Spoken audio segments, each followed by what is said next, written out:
everyone, welcome to today's video. So this isn't going to be a typical video like I've done in the past. Usually I do talk about spirituality, multidimensionality, channeling, light beings, all that good stuff. Today this video is going to be more focused on personal stuff. I'm going to share some vulnerabilities with you, some triggers, some sort of old limiting beliefs I've been carrying the last few weeks, if not month.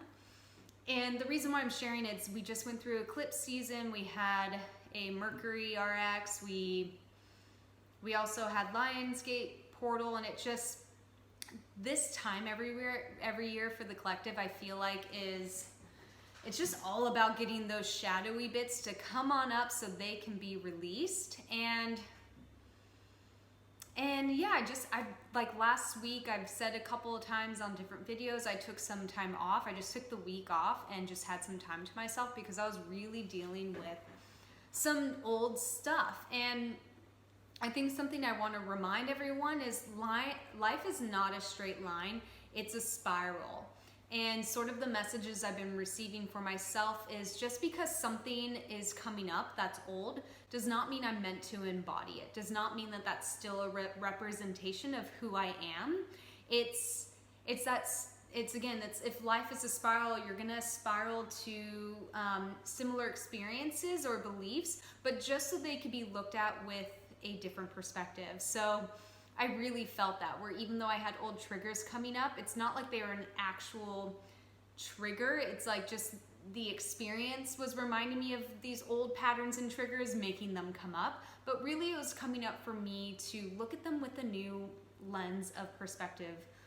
Look at how far I've come, look at how much I've changed, and to really ultimately have more compassion and self-acceptance and love for myself, for moi. So something that came up for me about 10 years ago, I had pretty bad, I wouldn't say pretty bad, a medium form of body dysmorphia. Body dysmorphia is when you think just what you see in the mirror is not an actual representation of reality. So even when I was like in college, I weighed like 110 pounds. I weighed like 50 kilos.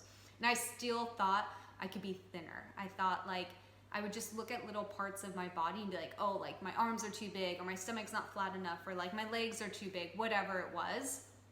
And I suffered with that for years. I had some disordered eating because of it. And it took a really long time, actually through yoga. When I started doing yoga, I think around 2012, and I started just seeing how amazing this body is of mine and how magical it is.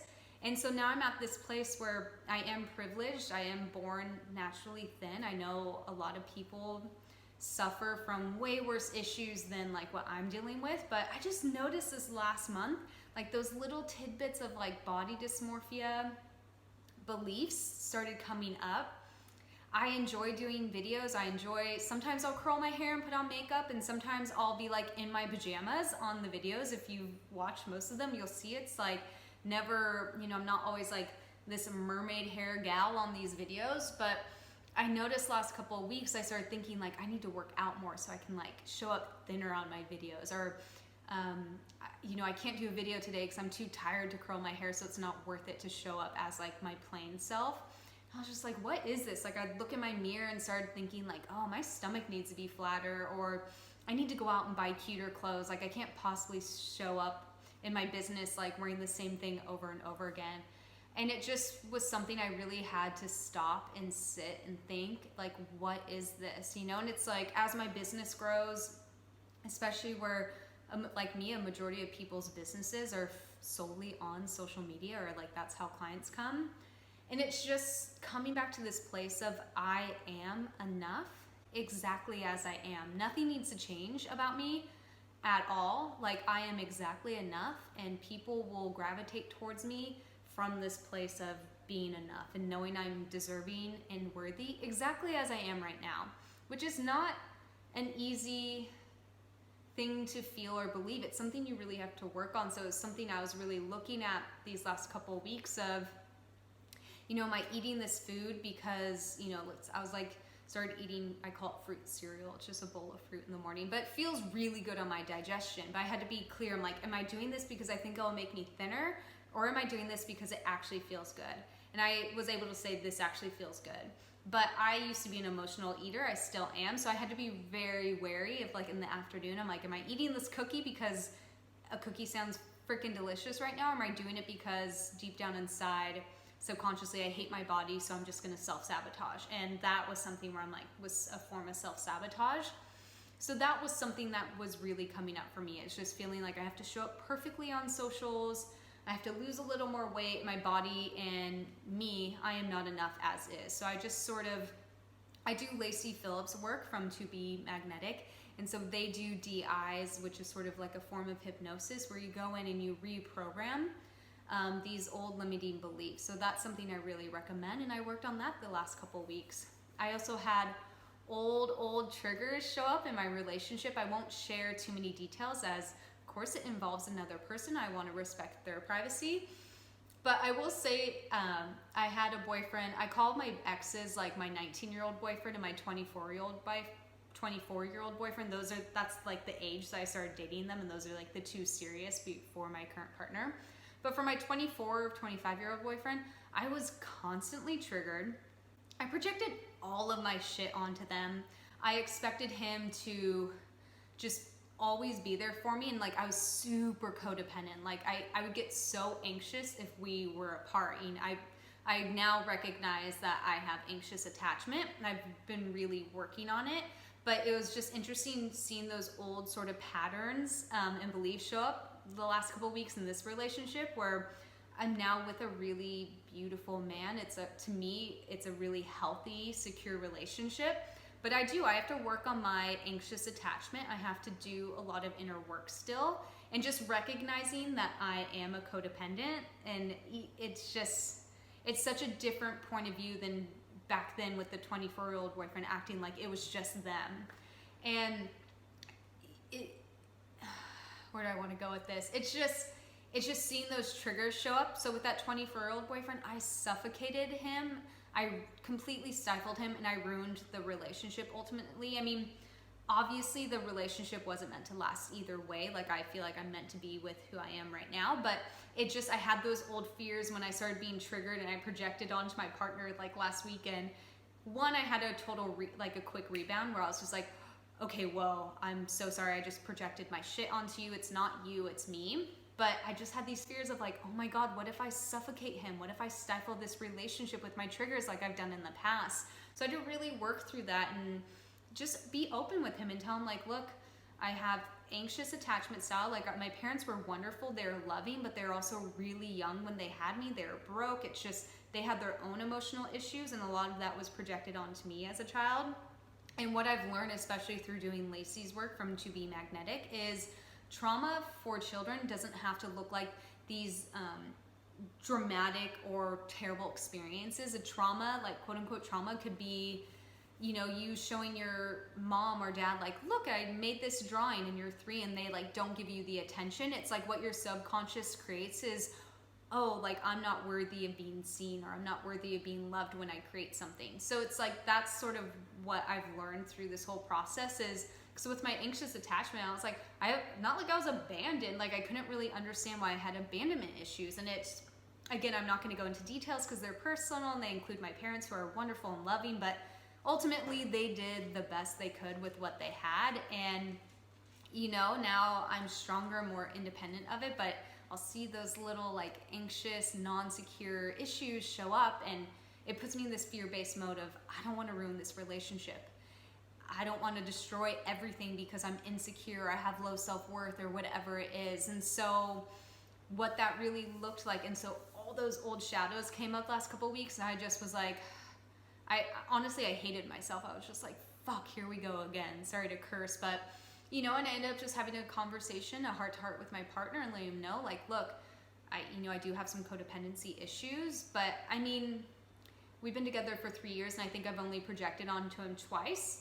So that's pretty good, where with the 25-year-old boyfriend, it was like every weekend. So it's just being like, okay, I've come pretty far. I've done a lot of work, and it continues. I read books on codependency and insecure attachment. I do just whatever I can to heal my own inner child, because ultimately for me, it's about being so secure that I don't need a partner. It's obviously a bonus. I'm so madly in love with my partner, but it's like I don't need him, you know? It's like I can be by myself and still work on myself and still be healed with or without him. And I think that's coming from a place of secure attachment. So that's something it's continuous. I'm like, when I first started dating him, I just thought, oh, cool, I'm never gonna be triggered again, because clearly it was my exes. And then a year went by and I was triggered, and I was just like, damn it, all the old shit's coming up. Ugh. I've also been thinking of going to CODA, like Codependence Anonymous. I don't, like in this relationship, my codependency issues aren't that bad, but stuff will come up where I'm like, you know what? Why not do everything I can to be my own advocate and propel my own inner healing? And then another thing that came up that, you know, I'm taking through Lacey's work is about five years ago, I went through this party girl phase. I was drinking, like, it felt like nearly every night. I was using cocaine. I was also sleeping with sort of low caliber men. And I hold a lot of shame around that, where I'm like, oh, why did I do that to my body? I just basically, it's like those codependency issues coming up where I would, and it wasn't like every weekend or even every month, but the times that I did just sleep with someone, just to sleep with someone to like feel numb or to feel, I don't know, desired or wanted. It's like the vulnerability and not the vulnerability, just like the hate, the self-hate hangover. That's what I'm trying to say. The self-hate hangover would last like a week, worse than the blow and alcohol hangover. And so that stuff's been coming up of like, why did I treat myself so poorly? Why did I have such low self-worth that I would hook up with people I would never hook up sober? You know, it's like, why did I, you know, binge? I would like party all weekend. I'd drink like Friday, Saturday, Sunday, and use cocaine all 3 days and just kill myself basically, and then be hungover. And I just had a lot of self-hate during that time. I had really low self-worth. And I just wasn't an advocate for myself at all. And so that's been a really long and beautiful healing journey. And I'm so proud of where I am, because now I barely even drink alcohol. Like the thought of doing blow, it's like, I'm like, whoa, who was that girl? I was like friends, basically should have been friends with Lindsay Lohan. I digress. So it's just seeing how far, where it's like now I might have a glass of wine at dinner, and it's just, again, so this whole process for me has been really looking at those shadowy parts with like an open heart and open eyes, instead of like, oh, I don't want to deal with that. Using tools and resources. I've ordered some books for codependency. I consistently or daily do Lacey's work from To Be Magnetic. And then also just going deep into meditation and looking at, why are these shadowy aspects showing up again now? And they really are. It's like if I'm still holding shame from doing drugs and sleeping around, like those are shadowy parts that I need to shine light on, that I need to give love, compassion, and acceptance instead of keep burying them. You know, it's like the body image stuff. It's like still like I was doing these routines of just staring at myself naked in the mirror, like nude in the mirror, and being like, wow, this body is like freaking amazing. Like it can surf, it can do yoga, it can run, it likes to eat food, it likes to dance. It's just being really open. And then the codependency too, it's, you know, my parents did the best they can with what they had, and now it's up to me to completely shift it so that I no longer feel anxious or insecure in my relationship, especially when I'm so lucky and privileged to have such a loving and nurturing partner who will hold my hand through all of this. It's like all we're doing is just walking each other home. So I'm very lucky to continue these healing processes with really supportive family, a really supportive sister, really supportive friends, and then ultimately a really supportive partner. It's like I manifested all these wonderful people into my life, and recognizing that came from my self-worth. And so it's knowing that, you know, if I can completely change who I was 5 years ago. 5 years ago, I thought I was gonna have to go to rehab, and I don't know, it's like I never got to that space. So it's knowing that I have absolute power within. And I just wanted to share this all with you today in case you're going through something similar, in case you struggle with codependency, body issues, shame from a really dark, deep past. It's just knowing that all aspects of yourself are worthy and valid. And I think a big thing I saw is those were the best decisions I could make for myself at that time. And to just have compassion for that person, have compassion for the Chelsea that did or acted in certain ways to self-soothe and to just have absolute, deep, profound self-acceptance. Thank you guys for watching. I'll see you next time.